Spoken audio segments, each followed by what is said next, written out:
నమస్తే. ప్రస్తుతం మనతో పాటు ప్రముఖ సినీ విశ్లేషకులు ఇమ్మంది రామారావు ఉన్నారు. ఆయనతో మాట్లాడదాం. నమస్తే సార్. నమస్తే. సార్, విజయ్ దేవరకొండ ఈ మధ్య ఏ మూవీ తీసినా ఆయన ఫ్లాపా హిట్టా సంబంధం లేకుండానే ట్రోల్ చేస్తూనే ఉన్నారు. కానీ ఈ ఇవాళ ఒక ప్రోగ్రామ్ జరిగింది. ఆ ప్రోగ్రామ్కి సంబంధించి అంటే ఫిల్మ్ డైరెక్టర్ అసోసియేషన్కి సంబంధించి ఆయన ఒక కమెంట్ అంటే ఒక వ్యాఖ్య చేశారు. ఏంటంటే ఎంతమంది అయితే ఉంటారో సక్సెస్ కానీ డైరెక్టర్లు కానీ ఆర్టిస్టులు కానీ వాళ్ళకు నేను ఎప్పటికీ సహాయం చేస్తూనే ఉంటా అని చెప్పేసి అన్నారు. అంటే ఇంత మంచి మనసున్న వ్యక్తిని ఇలా ఎందుకు ట్రోల్ చేస్తున్నారు అని చెప్పేసి చాలామంది మాట్లాడుతున్నారు. మీరేమంటారు సార్ అసలు అంటే TFDA గురించి అలాగే విజయ్ దేవరకొండ గురించి? ఇక్కడ విజయ్ దేవరకొండకి ఓవర్ నైట్ మార్కెట్ వచ్చింది. ఆ సినిమాలు చిన్న సినిమాలు అమ్మా. ఏది పెళ్లి చూపులు, శతమానం భవతి, ఇట్లాంటి సినిమాలు తొందరపడితే ఎలాగా అవుద్ది. ఒక అర్జున్ రెడ్డితో నేను ఓవర్ నైట్ మార్కెట్ పెరిగిపోయింది అన్నమాట. అంతవరకు డార్లింగ్ అని ప్రభాస్ని పిలిచేవాళ్ళు సగం మంది ఇటు వచ్చేసారు. ఆడపిల్లలు ఎవరైనా రివ్యూ చేస్తే మీకు ఎవరు చాలా ఇష్టం, ఎవరు లవర్ బాయ్ అంటే 100కి 95 మంది విజయ్ దేవరకొండే మా లవర్ బాయ్ అని చెప్పారు. అలా దాంతో అన్నీ పెరిగిపోయినాయి. ఆయనకి అన్నీ పెరిగిపోయినాయండి. అంతా ఒకటి కాదు, మొత్తం మార్కెట్ పెరిగిపోయింది, ఆయన ఇమేజ్ పెరిగిపోయింది. తర్వాత అంటే మనకు ఒక యూనిట్ ఏర్పడింది, డైరెక్టర్స్ ఏర్పడ్డారు, చాలా బాగుంది, అందరినీ బాగా చూసుకుంటారట. వాళ్ళ నాన్నగారిని కూడా 4-5 సార్లు కలిశాను నేను. వాళ్ళ ఆలోచనలో విలువ ఉంది, స్వచ్ఛత ఉంది. అంటే మనం పనిచేస్తున్నామంటే మనకు కావాల్సింది ఏదో మనం తీసుకుంటాం. మిగతా డబ్బు ఎవరికో ఇవ్వాలి కదా, మనం పంచాలి కదా. మనం మంచిని పెంచినట్టయితే మనల్ని మంచి పెంచుతుంది అనేటువంటి ఆలోచన వాళ్ళది. వాళ్ళ నాన్నగారికి కూడా అదే ఆలోచన. గీత గోవిందం సినిమా కూడా విజయ్ దేవరకొండ ఆయన తాలూకు స్వయం కృషితోనే ఆడిందని చెప్పుకోవచ్చు. పరశురామ్ డైరెక్షన్ చేసినప్పుడు కూడా ఆ క్రెడిట్ అంతా ఈయనకి విజయ్ దేవరకొండకే దక్కుతుంది. స్టార్ అయిపోయాడు. ఇలా ఉన్న స్టార్లో అందరూ కంటే సీనియారిటీ తక్కువ ఉన్న స్టార్ అయిపోయాడు. ఆ తర్వాత ఎంపిక చేసుకున్న కథలు ఉన్నాయి కదా, ఆయన్ని దెబ్బతీసాయి. For example taxi driver, universal lover, family star, ఇవన్నీ కూడా ఆయనకి లైగర్, ఇవన్నీ కూడా దెబ్బతీసాయి అన్నమాట. దెబ్బతీయడం వల్ల అక్కడ నాకు అనిపించింది ఏమిటంటే ఆయన ప్యాటర్న్ మార్చలేదు, ఆయన యాక్టింగ్ ప్యాటర్న్ మార్చలేదు. అప్పుడు ఇది నాగార్జున రెడ్డిలో ఎలాగైతే కనిపించాడో అన్ని సినిమాల్లో అదే ప్యాటర్న్ ఎలాగవుద్ది, మార్చాలి. ఆ పాత్ర మనస్తత్వం ఎలా ఉంటుందో ఆ బాడీ లాంగ్వేజ్ విజయ్ దేవరకొండకి రావాలి. అది రాలేదు. విజయ్ దేవరకొండ అద్భుతమైన రొమాన్స్ చేస్తాడు. దానికి ఒక ఉదాహరణ, నైట్ 2 గంటలకి సమంతకి ఫోన్ చేసి వీడియో కాల్ చేశారు చూసారా, అది బాగా వైరల్ అయిందన్నమాట. అది జన్మల బంధంలాగా ఇద్దరు ఫీల్ అయ్యారు. కానీ ఎవరైనా 2 గంటలకి చేస్తారా? ఆవిడ అలాగే సమాధానం ఇచ్చింది, ఈయన అలాగే ప్రశ్నలు వేశాడు. అప్పుడు కొంచెం డిస్టర్బ్ అయ్యారు ప్రేక్షకులు. ఏమిటా సమంత కొంపతీసి విజయ్ దేవరకొండ వల్ల పడిపోతుందా అని ఒకటి. రెండోది ఏంటంటే సమంత విజయ్ దేవరకొండని మాయ చేస్తుంది అనేటువంటి ఒక గుప్పు మంది వార్త. అందువల్ల కొంత డిస్టర్బ్ అయ్యారు ఇద్దరు కూడా.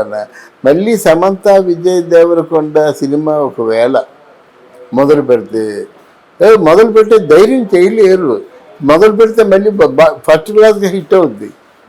అంటే వాళ్ళ మీద ఒక ట్రాక్ నడుస్తుంది కదా, కనుక అది ఈజీగా హిట్ అయ్యే అవకాశాలు ఎక్కువ ఉంటాయి అన్నమాట. కానీ ఆ ధైర్యం ఎవరు చేయలేరు. పాత్రలా చూడాలి, సినిమాలా చూడాలి, స్నేహాన్నిలా చూడాలి. మన కర్మ ఏం పోయిందంటే నువ్వు ఇంకొకరు ప్రేమలో ఉంటే మాకెందుకండి, అంతే కదా. దానివల్ల సమాజం ఏమైనా నష్టపోతుందా? అలా లేదు. వాళ్ళిద్దరు కలిసి కూర్చొని మాట్లాడుకుంటే తప్పు, ఏదైనా ఒక లాంగ్ డ్రైవ్కి వెళ్తే తప్పు, ఎక్కడ విహారయాత్రకి వెళ్తే తప్పు. వీళ్ళెవరు అనడానికి వాళ్ళ ఇష్టం, వాళ్ళు డబ్బులు పెట్టుకొని వాళ్ళు వెళ్తారు, మాకేం కావాలి. దానివల్ల ఇండస్ట్రీకి ఏమైనా నష్టం జరిగిందా?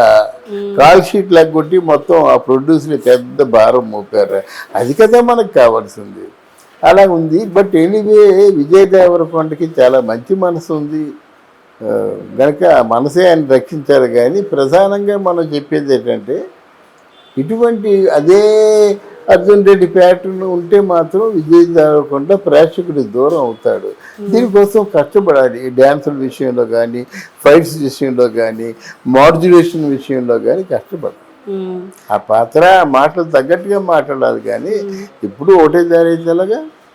అండ్ సార్ ఇప్పుడు ఏ పెద్ద హీరో ప్రకటించని ప్రకటన ఆయన చేశారు ఏంటంటే FDIకి అంటే ఫిల్మ్ డైరెక్టర్స్ అసోసియేషన్కి ఎప్పటికీ నేను విరాళం ఇస్తూనే ఉంటాను ఆర్టిస్టులకి, అంటే సక్సెస్ కానీ డైరెక్టర్లకి ఆర్టిస్టులకి నేను హెల్ప్ చేస్తూనే ఉంటాను అంటే నేను ఇండస్ట్రీలో ఉన్నంత కాలం అని చెప్పేసి అన్నారు. అంటే ఈ ఆలోచన వెనక మంచి ఆలోచనే అంటారా? అంటే ఏ పెద్ద హీరో కూడా ఇంతవరకు ప్రకటించలేదు కదా. అంటే ఇక్కడ విజయ్ దేవరకొండ అప్పుడు కూడా సినిమా చూసినప్పుడు ఏదో రచయితలో గెలుపొందిన వారికి ఏదో ఫ్యామిలీకి ₹1,00,000 చొప్పున ఇస్తామన్నాడు, ఇచ్చాడు. అర్థమైందా? ఇప్పుడు కూడా ఇండస్ట్రీలో చాలామంది అంటే ఏమంటారు బిలో పవర్టీ లైన్ చాలామంది మాట. కనీసం నెలబచ్చం 25 కేజీలు బియ్యం తెచ్చుకోవాలంటే వాళ్ళ దగ్గర డబ్బులు లేవు. మన సినిమా జీవితాలు ఎలా ఉంటాయంటే మనం చేస్తే రాజ్యాల్లాగా ఉంటాం, చేయకపోతే మనకి ఇంట్లో పొయ్యాయి అంటే వెలగదన్నమాట. ఈ దారుణమైన జీవితం నేను అనుభవించిన జీవితం. అసిస్టెంట్ డైరెక్టర్గా ఉన్నప్పుడు మనకి ఏదో 200, 300 ఇస్తారు, మాకు అర్థమైతే 500 ఇస్తారు. 500తో 3 పిల్లలతో ఉండాలంటే ఎంత కష్టం. అందువల్ల ఆ జీవితాన్ని తలుచుకుంటేనే కన్నీళ్ళు వస్తాయి. ఇప్పుడు ఇంకా నయ్యం పెద్ద మనుషులు ఉన్నారు, అయ్యా నాకు ఈ కష్టం ఉందంటే ఇవ్వడానికి చిరంజీవి గారు, లేకపోతే విజయ్ దేవరకొండ గారు, పవన్ కళ్యాణ్ గారు, కొంతమంది మంచి మనుషులు ఉన్న వాళ్ళు ఉన్నారన్నమాట. కష్టంతో ఉన్నారంటే చేతిలో ఉన్నంత ఇచ్చేవాళ్ళు ఉన్నారు.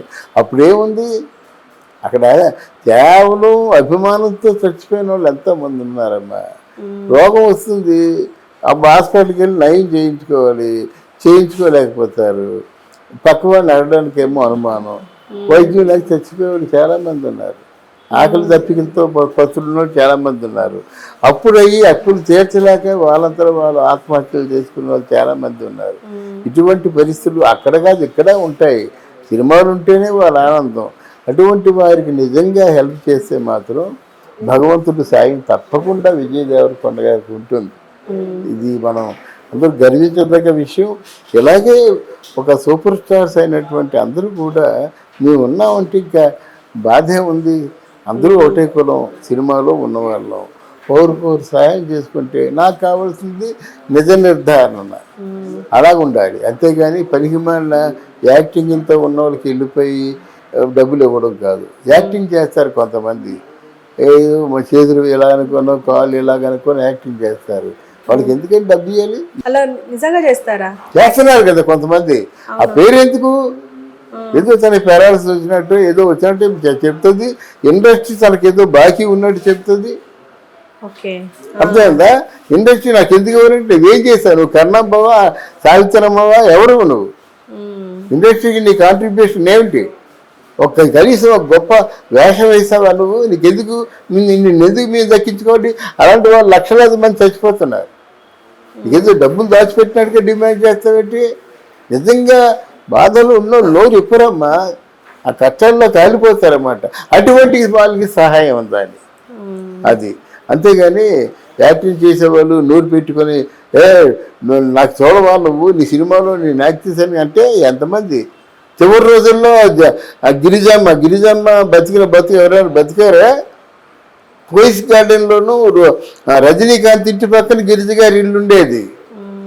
జయలలిత ఇంటి పక్కనే రజనీకాంత్ ఇల్లు, రజనీకాంత్ ఇంటి పక్కన గిరిజ అమ్మ ఇల్లు. ఏమైపోయింది? అంతా అయిపోయింది. కేవలం ₹300 రెంట్లో ఉండి చీరలు లేక అడుక్కొని, భోజనం లేక అడుక్కునే పరిస్థితి కూడా తాను సిగ్గుపడిపోయి, అంతకుముందు ఎవరికైనా పెళ్ళైన వాళ్ళు వస్తే దాన ధర్మాలు చేసేదట. ఒకరి 2 గ్రాములు 3 గ్రాములు బంగారం. చివరి రోజుల్లో ఆ పక్కనే ఉన్న మార్వాడి దగ్గర తాకట్టు పెట్టి భుక్తి అలాగైతే ఆవిడ బతుక్కి ఓ 10 లక్షలు ఎవరెవరు అంటే అభిమానం. చచ్చిపోతాం ఎందుకు బతుకు ఎన్నాళ్ళు ఉంటాం అని ఆయన తెగించేది. ఏదో దాచుకున్నట్టు ఇంట్లో నీకు వడ్డీ ఇచ్చినట్టు అలా చేయడం మంచిది కాదు. అలాంటి వాళ్ళు నీరు పారేయారండి. అది నా ఉద్దేశం. ఎంత ఆవిడ బతికిన బతుకు కంటేనా, చంద్రకళ గారు బతికిన బతుకుల కంటేనా, ఎంతమంది శ్రీవిద్య గారు బతికిన బతుకు కంటేనా, సూర్యకాంత్ ఛాయాదేవి బతికిన ఛాయాదేవికి మొత్తం బొట్టన వెళ్ళి నుంచి ఇక్కడ వరకు తీస్తారు కాళ్ళు అయ్యినాయి. ఆవిడకి తిరుమూర్తుల స్ట్రీట్లో ఇల్లు ఉంది. అసలు చివరి రోజుల్లో ఎవరు వెళ్ళారు అంటా నేను. అలాగొద్దు. ఎవరైతే బాధపడుతున్నారు, ఎవరైతే పిల్లలతో బాధపడుతున్నారో, ఎవరైతే పిల్లలకి ఫీజులు కట్టలేదు, కనీసం వచ్చి ఇవ్వండి. ఓ 25 కేజీలు బియ్యం, 4 కేజీలు పంపించేస్తే నెలంతా గడిచిపోతుంది. చాలా కదా కనీస సహాయం అంటున్నాను నేను. అంతేగాని ఇది కరెక్ట్ కాదు. కానీ నిజంగా once again I'm requesting to do continuously. Okay. May Shirdi Sai bless you.